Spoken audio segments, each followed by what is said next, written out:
A to the K. A to the K. A to the K.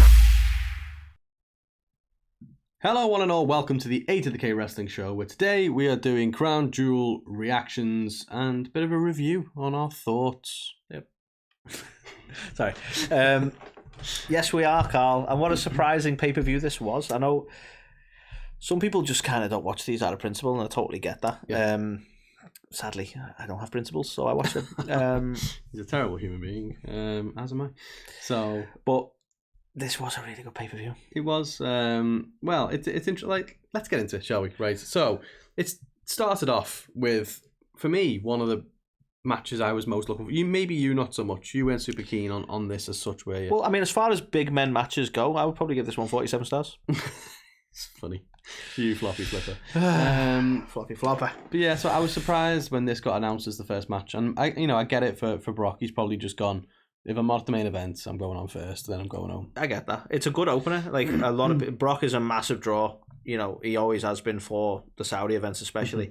So I totally get why this would be a decent opener of a match. Yeah. And I think the match itself, so we'll come on to the finish. So except for the finish at the moment, what did you think of just two big meaty men slapping meat? I don't mind it. Like, this is pretty much what I expected with these two. Like, I don't mind it. It's just not for me. Yeah. I think we said that, and Brock was definitely going to sell his ass off for this and for Bobby. And, you know, to be fair, he got battered in it, didn't he? Yeah. So we started off. And I'm not discrediting Bobby, but, like, I've seen much better Brock matches that I was more intrigued by. And this was always going to be okay for me. And I understand that that's a personal preference as well. Yeah. For me, I was annoyed after the first minute because as soon as it started, we had the spear through the barricade spot. Ah. And we said, like, jokingly, didn't we? It was like, that was on your bingo card, wasn't it? Right. Jesus. But it's so overdone now, especially in, like, with matches with either of these two. It's ridiculous. I feel like we need to pitch some really strong barricades for I know. WWE. Like, with our invention. We need to go on Dragon's Den or Shark Tank or whatever it is over there. Just show, like, video clips of, like, constant wrestlers going through barricades, and it's like, with our design. Yeah. You just show them bouncing off of it. That's like a video. We need to do that. We need to do a Dragon's Den. Yeah. Defo. I'm sure Ryan's got, like, an old hard hat, like, things lying around somewhere. Be like, this big on my head. But we need someone to volunteer to run into a barricade that's not going to fucking move, though. It'd be even funnier if it did. And it was like, okay, back to the drum board. You ever seen that one? I know we're digressing already, but have you ever seen that Dragon's Den? Or I think in the States they call it Shark Tank in the States and Australia, but same concept. But the other one was a guy's advertising, like, their locks for front doors that are much stronger than your standard lock. Someone just, like, and he tries to prove the point by kicking through a standard door. Yeah, can't break the standard door down. Oh, right, that's amazing. So they were like, "It's the point in your lock." Do you really need your lock? Fucking class. Jeez. Anyway, back to wrestling. So yeah, straight away barricade spot, just so overdone. So overdone. We need better barricades, stronger barricades. Do you know what's quite funny? Again, another digression. When obviously we go to Florida quite a bit, you know, little traffic cones we have over here. Yeah, don't have them over there. They have Bob's barricades, and they're like fucking this big chunky thing. Damn. So Bob's barricade, shut up for you. That's what we need. So for me, the finish for this, I didn't dig it at all, to be honest. So I enjoyed the whole kind of, it was fast paced, it was finisher spams, we've seen it before, but it's entertaining because you're like, oh, you know, this going to be the pin, this going to be the pin. It was very slow and methodical. What's he called? The hurt lock, is it? Put that on him, and it was like, oh, he's fading. Oh no, he's not fading. Oh no, he is fading. And then he did the Bret Hart spot, where he gets up there, does the little thing, and pins him, and he's like, just let go, Bobby. You're on your back. Yeah. There's your fucking brain. If I only had... And then... Sorry, come. And then Brock wins, and it's like, yeah, but he's so, like, he's selling it, and then Bobby turns heel, and, you know, puts it on him again, and he's like... And Brock's just, like, lying out in the corner, and it's like, okay. So that did nothing for Bobby. Yeah, it's going to be a common theme, I think, for me, is the finishes to these matches. But yeah, at the end of the day, the whole Bobby thing. Like, has he ever really been a face or a heel? Like, what's the fucking point? There you go. Well, has he really? There was a point. There was a very small window where hair business was, like, popular because they were meant to be heels, but possibly going to deal with Retribution, which were pissing everyone off. So it's like, are these guys going to be face now? But they've never really been liked, and I feel like he's carried that on. Like, has he ever really been popular to be considered a face? Is this a heel turn? or is this just Bobby? Interesting. Is this real life, or is this fantasy? I don't know. Caught in a landslide, you know. No escape. Anyway, so the next match again. Just to shout out before we talk about this match, there's some savagery on the internet. Did you see about it? Saying, "Oh, WWE, like breaking records for first times." Put up a clip of them driving the golf cart, saying women driving in Saudi. I was like, terrible. Fucking hell, that's savage. Terrible. Anyway, yeah. This one again, you were right. I'm gonna eat a big slice of humble pie. I fucking told you. Fair. I mean, I didn't understand the decision to have Damage Control lose in the first place and have Asuka and Alexa winning the belts. Just so we could have a title change, wasn't it? Yeah. So I didn't get that, but then I was like, well, no, they wouldn't have just done that on Raw to then give it back to them straight. No, they did. Yeah, they did. This is why, as good as Triple H is, and I'm not joining the people who are like, oh, he's losing it. Right. As good as Triple H is, you still get shitty decisions like this. I don't know what it was as well. I wasn't as into this. Like, I think the Raw match was better. Not gonna lie. I don't know what it was. They just didn't really seem up to it. There was a good moment with Asuka and Io Sky, where they just basically, obviously, kind of went back to their long history and just went apeshit on each other. That was cool. Yeah. But even the finish of it as well, where it's like, here comes a surprise Nikki, and there you go. It's like part of the gang. Right. Yeah. I wasn't overly thrilled with this match, and again, because I was such a smart ass before it, I was like tiredly predictable. Yeah. So yeah, poor call making them lose the titles in the first place. I'm glad they're back on them, but they should never have lost them. I think it actually takes a little bit of momentum out of the Damage Control, but there you go. Well, it does, to be fair. If you think about it, they got brought in. They were paired with Bayley, and it was like, oh, this like amazing force, and then like Bayley's like loses all of her matches, and then Damage Control, you know, they won the belts, lost them after. If it were up to me, and you wanted to build them, they win the titles, fucking keep the titles, and no one can stop them. Even let them have a rematch at Crown, but don't let them lose them, right? And Bayley should have absolutely battered Bianca and took the title. Yeah. He should have been all champs and just dominating right now. Yeah. And no offense to Bianca, but she still could have been like classed as like, you know, Bayley's more savvy in the wrestling world. I know we've had that story before, but like that's essentially how you could play it, as how Bayley could dominate so well as a heel, because she's underhanded and won it underhanded.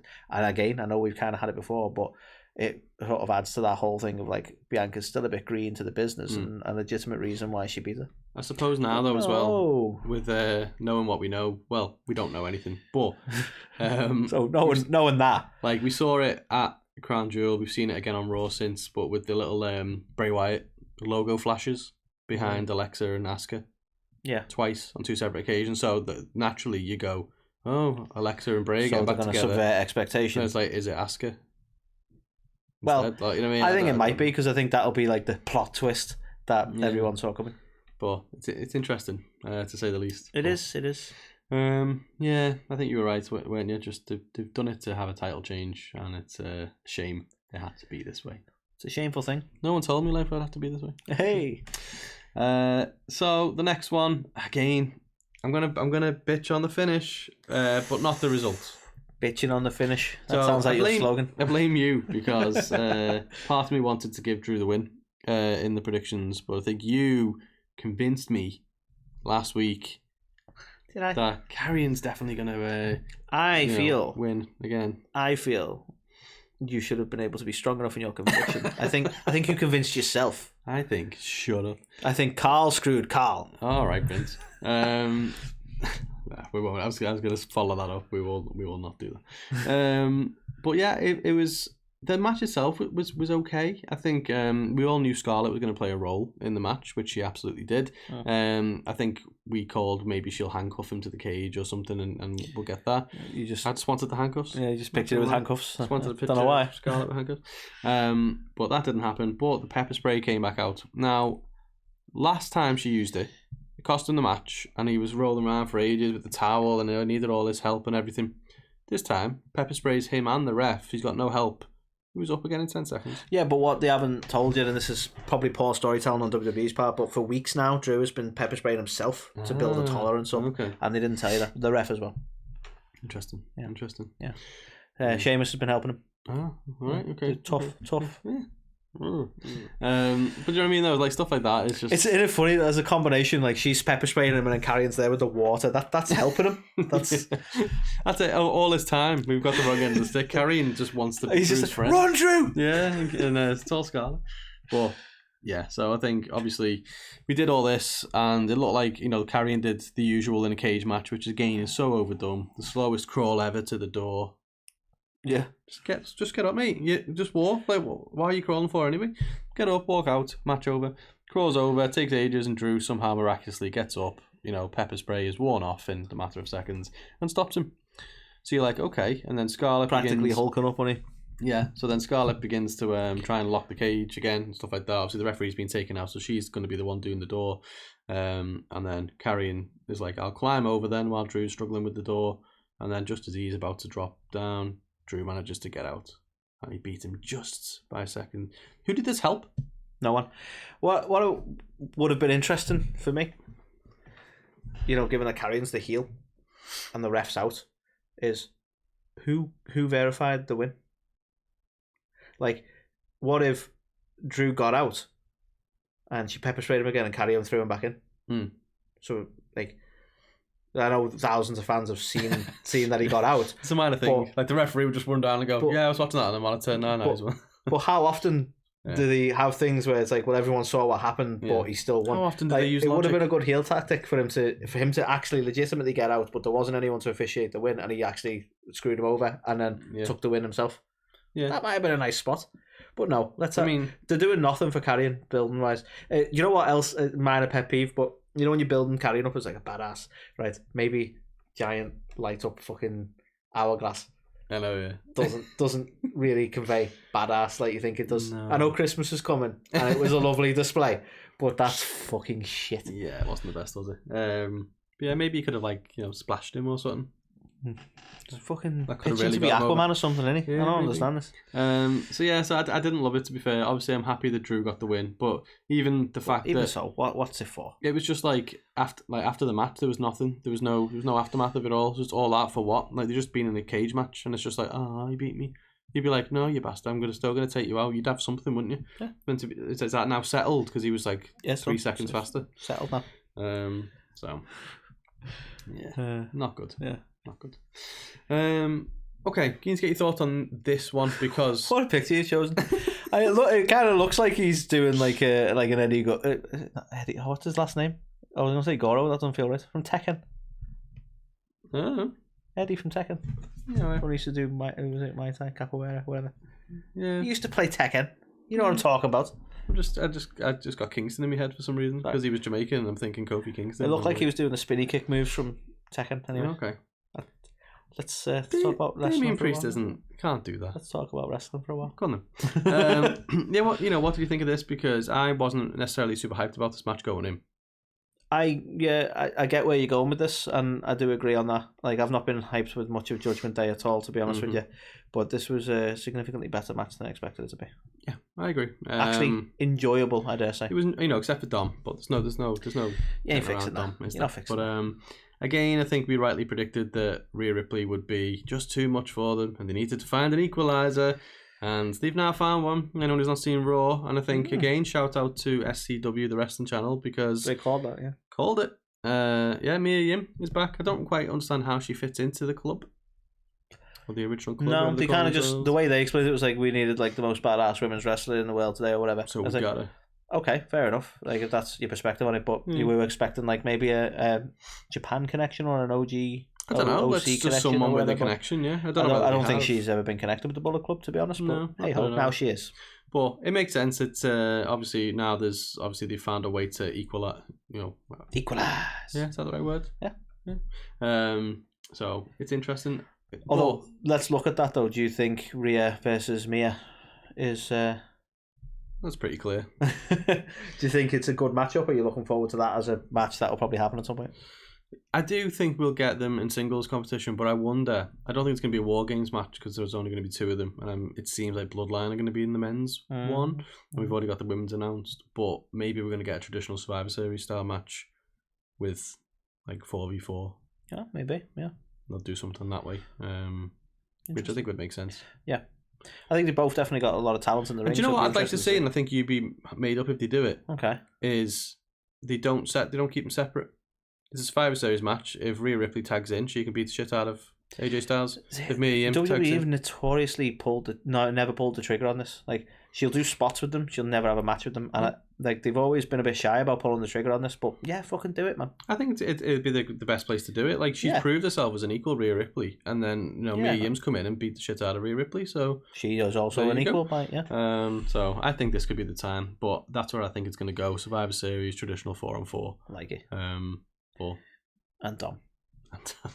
I just can't. I can't take that guy seriously. It's mad to me, and we'll come on to this in a bit. He's just a teenager rebelling. He's had years and years of wrestling training, and he's fucking awful. Yeah. So when Logan Paul's had a month worth and is significantly better than you, that says a fucking lot. Yeah. I don't care if you're legacy Dom, you shit. Yeah. It just and it's not to say he couldn't be something. It's just whether it's a game. It's just this blatant nepotism. If he'd have come up through NXT and developed himself as a character and a wrestler, I probably wouldn't feel the same way. He came straight into it fighting the likes of Seth Rollins, joining the likes of Judgement Day, having really high profile matches because of who his dad is, and it's just blatant nepotism. And he sticks out like a sore thumb more than he should because he shouldn't be there right now. Yeah, ultimately it comes down to, if you take away the name Mysterio, would he be where he is? Would he even be signed to WWE? At some point, WWE might take away the name Mysterio. They like doing things like that. Maybe. Dom. Rhea Ripley. Dom. Dominatrix. Okay. I haven't lent into that a bit more. I'm the Dom. But yeah, it surprises me that he's still there and he's still getting as much focus, to be fair. And I don't want to be horrible to him. As far as moves go, I prefer him here than with his dad, if I'm honest with you. Yeah. The fact that they haven't paid that off with a feud between the two of them is crazy to me. But the fact that he was just some snivelling teenager with his dad, at least they're trying to do something character-wise with him here. It's still the way to retire Ray, that I think. Yeah. What as a dad, what better way to go out than being it's your son that beat you and you earned your mask or whatever? Like, that's the story. Maybe have you seen the videos of WCW Rey Mysterio without a mask? People are like, we need to bring this Ray back because he was a heel and he didn't wear a mask. I'm like, he doesn't look even slightly intimidating without a mask. Like, I'm sure he could kick my ass, but he just doesn't look intimidating without a mask. No. So let's stick with the Ray we've got. That's all I'm saying. Yeah, agreed. But yeah, bested my expectations, let's put it that way. There we go. 47 stars. 47 amazing stars. Match. Couldn't be more made up. That who needs floppy flipping flops? That's what I say. This was better than it deserved to be. But I stand by my comments I've always made. Stand by your comments. Omos can't wrestle. Mm-hmm. And when your match has, Braun as the wrestler of the match, who's carrying the match, that's concerning. That being said, it was better than I thought it would be, but it was still just exactly what it was, wasn't it? Just two big men who can't really wrestle. Yeah. And like what you said before really irked me is people are making comparisons between Hogan and Andre for this, and it's like, please stop. Please just don't. Omos's thing is just being tall. Yeah. Like, in a land of tall people, he's slightly taller. That's his claim to fame. Why is this even a thing? Oh yeah, I have no idea. He's more kind of Giant Gonzalez than Andre the Giant. The annoying thing is, he seems like a really lovely guy. Everything you see about him, like all the backstage stuff they show you, like him interacting with people, the fact he loves his family. As a person, I'm sure he's just a fucking lovely guy. He seems to be. But in ring, I just don't want to see it. I don't give a shit. Yeah. And it's one of, at the end of the day, you've got someone that size, they're not going to be, typically looking amazing, doing anything. No, I'm not expecting like a moonsault or anything. Yeah, it's just, I don't know, there needs to be a bit more from him, doesn't there? And I think... The great Carly had more wrestling chops. Giving him MVP, it's a bold statement, isn't it? Giving him MVP hasn't helped him as much as I thought it would. No, because one thing you go, well, he needs a mouthpiece. And that should have massively helped, but surprisingly so. I don't think so. But it was more of the kind of same stuff that you get from Bray. And as you said, Omos, there's not a whole lot he can do. But the thing that, again... You went from a doorman to a boar, man. I see what you did. I'm gonna criticise the finish again. So after all that, Omos beating Braun down for the majority of it, Braun just picks him up and hits one running power slam for the win. Well, his finish is shit anyway, let's be honest. And I felt like, and don't get me wrong, you know, strength, he picked him up and it looked like he was going to topple there at one point. But that finisher is shit anyway. Like, it shouldn't be a finisher. I don't know, I like, you know, I'm a Davey guy and I shouldn't be a finisher. Shouldn't be a finisher. Gotta love the running power. It's good, but it shouldn't be a finisher. I think so. No, for me, this is like the super kick, right? Shouldn't be a finisher. But you see, the thing is, back in the day, these were finishing moves. The DDT was a finishing move. Now every fucker does a springboard. And I'll appreciate that back DDT. in the day it was more relevant, and I understand what you're saying.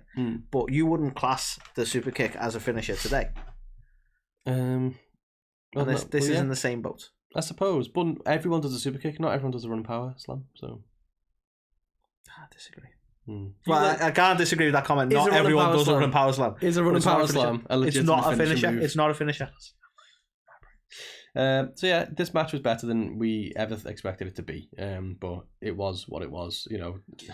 And how many barricades down? Did they knock more down in this? I can't even remember actually. I'm only kidding. I don't think they did. He did the little running thing and stuff again. Honestly, I'm super relieved we didn't get the slam from the top rope and the whole ring collapses, because apparently it can't hold the weight of two men who are slightly larger than the normal 7, 8, 9, 10 men that there can be in the ring at any one time. Yeah, that kind of bugs too much for them though. You can hold a Royal Rumble with the collective weight being significantly more than these two, but apparently they'll collapse the ring. I know that didn't happen this time, so I'm going off on a tangent over something that didn't happen. Yeah, but I'm glad it didn't happen. Yeah, and like people will be like, "Well, it's a Royal Rumble, not everyone's in there at once." They've had battle royals. They've had 20, 30 men over the top rope. Everyone there at once. Any given Royal Rumble, the collective weight of the people in that ring will still be more than those two. Agreed. It's not 30 people in there. I get that, but even like the 6 or so people they've got in there at that one time, and it still hasn't collapsed. So stupid. Speaking of I kid. So damn. We were just guests on a show before, weren't we? This kind of came up, so we've kind of already probably shared a little bit of our thoughts about this, but I know you can be with it every week. I was so just whelmed with it. Totally fucking whelmed. It's Bray, cool. He said nothing again, and like Uncle Howdy was there, and he said nothing. But it's like, on the one hand, you're like, it's Bray, I like Bray, he's cool. On the other hand, it's like, why did we need this segment? I don't like, since the reveal, we just need him in the ring. Like, I kind of like, I'm not just talking. We need him in a match. Like, we can still keep the mystery going, but you can't just have that. You can't just have vignettes or, you know. This is going to take about 2 fucking years to tell the Uncle Howdy story. I'm not even bothered about having him in a match or in the ring. I just think that we need more progression in the story. It's definitely being too slow a burn, I'll give you that. We saw a mask and we were like, ooh, and then we saw a different mask and it was Uncle Howdy. Then we found out he was Uncle Howdy. Hey. And still nothing. And it's like, do something. The stick, make something happen. Do a flip. Just anything. And yeah, it's such a shame, because we were like, oh, what are these teas? The White Rabbit, oh, it's amazing. It is Bray, there's the door, he's different, he's got a weird mask, what's going on? Here's Uncle Howdy. It's like, okay. Yep. So I really don't want this to be a flop. In the words of Ryback, feed me more. I like that. Yeah. Thanks. Like that. And in the words of Braun Strowman, I don't want this to be a floppy flip. Floppy flop. Floppy flop. We have to be clear on that. That really annoyed you, that, didn't it? It's like, use flop off. And flip, not flop and flop and flip and flip. But yeah, flippity flip and floppy flop. No, flip, flop, Braun. Simple. Banging it. Anyway, so yeah, it was kind of very... Fuck it, no, it was underwhelming, let's be honest. They announced it, Bray Wyatt's going to be there. And this was one of the things that was blatant, like, the Saudi audience want a bit of Bray. So, there you go. Yeah. That was like, it's inconsistent as well, because on SmackDown, obviously, which was the night before, even though it was taped, he went apeshit on a guy backstage. I saw that, yeah. And it was like, okay. And then we get this promo, and it's like, okay. Like, it's... And was that, like... I couldn't decide whether that was torment or not, because that's how I treat people who walk past my periphery. Oh, okay. Yeah, that's just a day in work for me. Standard. Okay. Nice. So Bray was there. He said some stuff. Tag team titles on the line. Again, I thought this was decent. I liked that the Brutes tried to pay a bit of an homage to Sheamus throughout the match with different stuff. He did the thing with the chest. He did the white noise. So I liked all that. The only thing really for me is that I don't think there was any danger of a title change here. No. It's funny that, though, because in your predictions, that was definitely where the titles are going to change. No, I think I was quite clear in the predictions that I would love that to be the case, and I'm going to vote with like a bit of a wild card guess I'm pretty sure I called it a wild card. You should have stuck to your convictions, and you should have, not let me in. Fuck off. I kid. But no, I think the big shame with all of this was that Sammy wasn't able to be there, because Sammy is the bright spot in the I didn't realise why, and I don't know if it's true or not. Like, I assume it is, but like, am I right in saying he's like, his family are on the side of the rebels, so he can't actually get permission to be in the country? I'm not sure. I know he does like Sammy for Syria and stuff like that, doesn't he? But like that kind of thing. Obviously, he's got Syrian descent, but apparently the issue is that that sort of support he's offering is to the rebels, not the government. So the government wouldn't even give him permission to enter Saudi. I didn't realise that. Interesting. And I imagine that's true. That's what I've read on the internet, so it must be. Oh yeah, if it's on the internet, it's gotta be true. Yeah, it's like black and white. Yeah. Wow, not even in colour. I mean, definitely Wikipedia is like a proper dependable source. Yeah, definitely. Yeah. It's good. Get your phone out.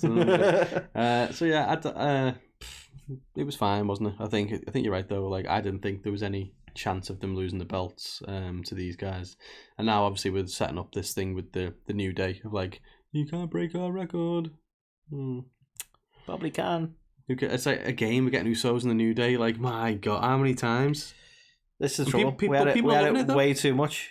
People are loving it now again, going, oh yeah, it's going to be great. People forgot about the 700 fucking matches we had. We have it every pay-per-view for fucking years. Like, what's going on? This is kind of the trouble with the New Day. I don't even give a shit about the New Day's tag team record anymore, because they've done everything. Yeah. There's no other tag team they can face. I'm just tired of them now. Like, I think the gimmick's gone. I think with Big E going and stuff as well. Big E was the charisma, wasn't he? Let's be honest. You know, and Kofi's a really charismatic guy, but Big E was like he was the dance, he was everything, money. Yeah, it's just not the same, is it? Let's be honest. So, yeah, this match was fine, but I don't think the finish was ever in question. And there we go. Do you want to talk about the groundbreaking thing that you saw, the memes? I do love the memes, but yeah, it did tickle me that. Yeah. Have you seen the ones they put Sami Zayn in front? Sami Zayn? Why the fuck did they go for that? Sami Guevara in front of the golf cart? I mean, to be fair, that's the first thing I saw. Which, you know, maybe I should have thought about Raven and Kane and all that stuff from back in the day. But as soon as I saw that golf cart, I was like, oh. Yeah, I mean, it's funny, isn't it? Because people will make the AEW connection first because it's the most recent memory, isn't it? But yeah. But I don't know. There was moments in this that I thought were good. The outcome disappointed me a bit. It's just, I don't know. Like, you bring Bayley back and you just you put her in 2 gimmick matches that realistically, a ladder match, you know, they should be able to help her win that. It's baffling. Like you say, your point that there's no way she should have lost that ladder match with their assistance. No. And this one as well, like Damage Control, like they could have just buried her under a load. There was a really good spot in there where they locked her in one of the things, like the little what do you call them? The things? What do you call it? Like a box. We'll go with a box. I don't know what you call them. Yeah, they like locked them in a metal box, and they still managed to get out of that. So there was inventive stuff, to say the least. But yeah, it was creative. The actual finish, you know, so surprise again with the ladder. I think it seemed more creative than it actually was, because they trapped Bayley under the ladder, stuck her under the ropes, and it's like, I can't lift it up, but she could have just slid out. Well, yeah. And to be fair, she did actually slide out, but it was already on 9 and she couldn't get back to her feet in time, and it was like, so it felt like a bit of a cop out. I don't know what it is for me. I hate these ones where it's kind of like the cage match finish. I want it to be like, you ain't getting up, you're down for 10, not like you got up at 9.5, 10.2. I know. Yeah, it doesn't really help. In fact, like, all this kind of does is make, like, in this scenario more so than the cage match, but it just kind of makes Bayley look a bit stupid. Yeah, which you don't want to do. You don't want to make it look like, oh, I can't believe I didn't think of that sooner. It's like, yeah, but you should have. Yeah, and like Bianca just looks like she fluked it, if anything, because it was like a millisecond later, and then the match was still going. There's no closure. She didn't decisively beat her for 10, like a 10 count. But again, sadly that's the WWE way, isn't it? Of going, well, we don't want anyone to like, we don't want a determined win here because we don't want to ruin Bayley. But consequently, they kind of make both of them look daft. Yeah, unfortunately. Indeed. But Bianca retains, and who knows? Obviously, we know what's next. We've got the War Games match, but I don't know who's going to be the next main opponent for her, unless it's Charlotte Flair again. We get that again. Over to the main event then, Anthony. Look at that picture. That's fucking. It's like something boss. straight out of fucking, I don't know, Like, how did he get that much height? That is fucking insane. But even just like the way that it's something you would see like in a fucking video game. That could be the cover of a WWE game. It could. It's amazing. It's an iconic shot. That we're proper marking out here. I'm gonna fucking keep going. Like Logan, right? To be fair to him, was responsible for so many fucking memorable spots here. That one right there is one of them. But like, no one's ever done a frog splash whilst filming. It's mad, isn't it? TikTok. I'll call it a TikTok whilst filming. Yeah. Like the whole that angle has never been seen because no one's done it. Like the fact that he executed it. Yeah, damn near perfectly while filming, while doing a selfie is insane. But this may be why he broke his leg. He's got no right to be this good. Like he's super fucking talented. We called this like so early on that guy's got some chat. Like I was actually almost controversial at one point for saying he's had the best first match. Bad Bunny. Yeah, better than Bad Bunny. Yeah, he had the best first match of any non-wrestler, and now I think it's like totally justified in that comment. Yeah, because agreed. Look how fucking this is like working with Shawn Michaels for a couple of months. This is how fucking awesome he is now. Yeah, I mean I don't even know if he's been working with Shawn all that time. Well, the video they put out there was Shawn showing him the ropes. Yeah. These are the ropes. Anyway, but no, he's just all like obviously. Do you see all the memes with you know, the whole buckshot lariat thing, and like, you know, Punk couldn't do it, and then here he is. To be fair, that was a fucking good buckshot lariat as well. People have done a comparison between him and Hangman, and it's like, even that's like, fucking hell. Honestly, the only defense people have got, because that looked like a fucking good buckshot lariat, that to be honest, the only defense people have got, which is a bit of a salty comment back when people are saying it was better than Hangman's, is, well, Hangman doesn't break his legs when he does it. Okay. Which, yeah. But to be fair, it wasn't just the move. It's not like he tried to pull a move off and fucking hurt himself. That was a hell of a match. Yeah. I don't even know at what point. Well, exactly. I don't know if they've determined what point he actually hurt himself. He did it on the buckshot and stuff. There's no guarantee. This is a lad who absolutely loved doing what he was doing and gave everything to the point that he hurt himself. Yeah. It's, you could call it stupid maybe, but you just got to respect that. Like, he's been so for this being a banger of a match. Yeah, that he's given his absolute all to this match. This is one of the better WWE title matches I've seen in a long time, and it was with the fucking celebrity. We got to a point, right? I wouldn't have been upset if he won.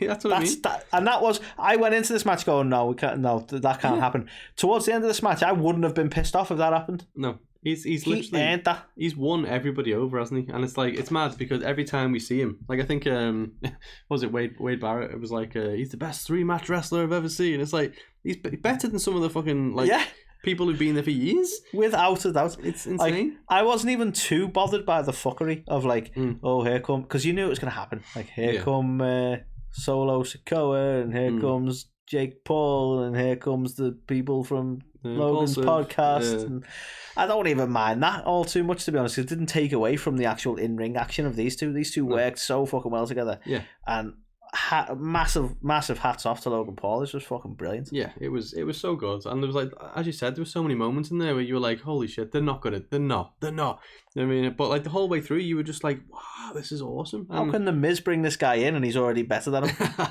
It's insane. Savage. He's just what a hell of a showing for somebody who isn't even in the business.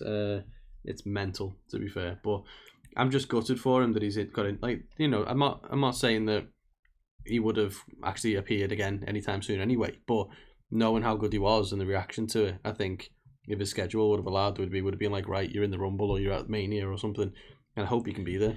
I really, like, the more I see of him, the more I want him in some sort of Mania match. I wouldn't even mind him and Jake going against the Usos. I don't mind that. No, I'd love it. I would love it if they beat the Usos. I would fucking love it. People would be like, it's a joke. I would love it. It would be amazing. I don't know anything of Jake in terms of in-ring ability, but Logan does, like, at this point, if they put any belt on him at all, he deserves it. Yeah, and the thing he shows he can go in the ring. He's already got the character into, like, I'll call it charisma. You know, I know people love to hate Logan, but he gets a crowd reaction one way or the other.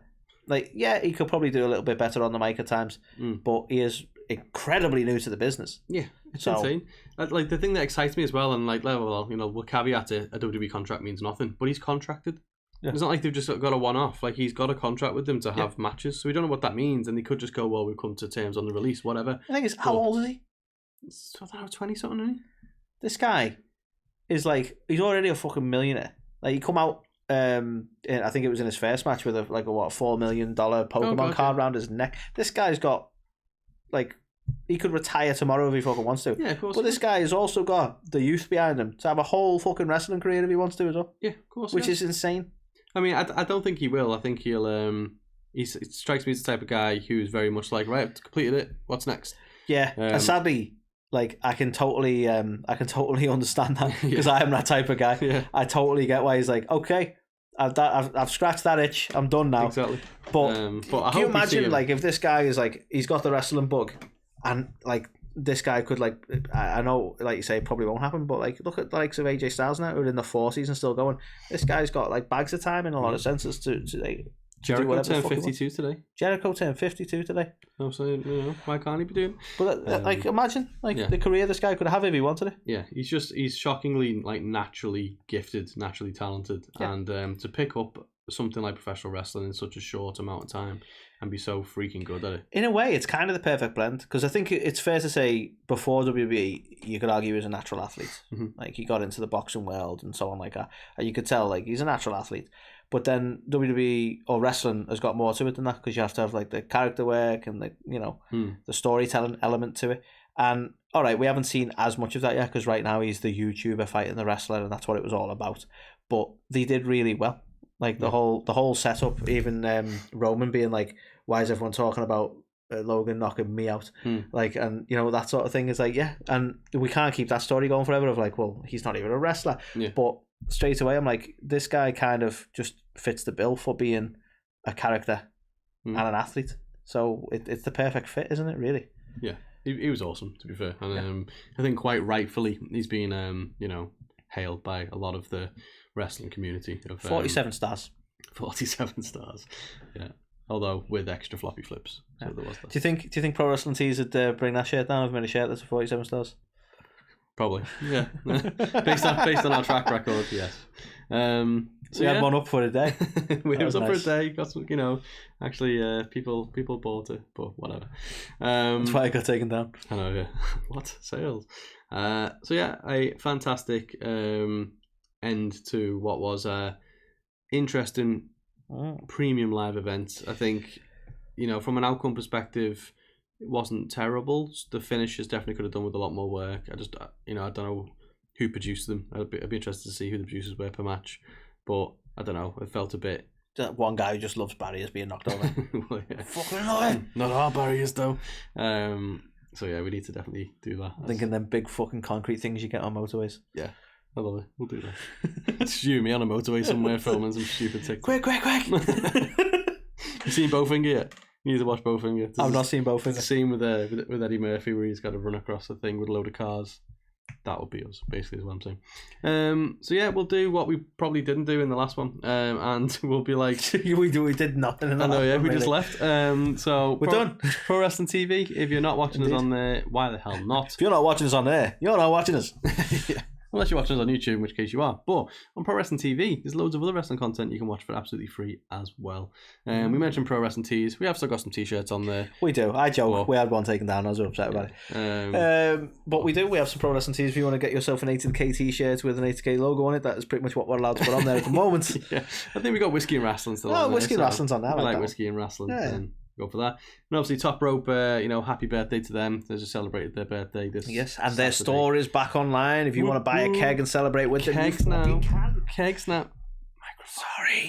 Sorry to the listeners. Anthony just went, hey, stop it.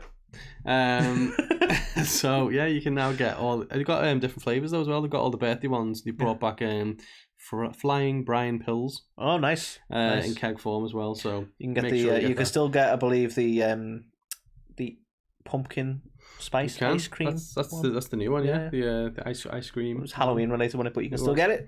And you can use our code A2theK10 to get 10% off. And since you're getting 10% off, you might as well buy 10% more.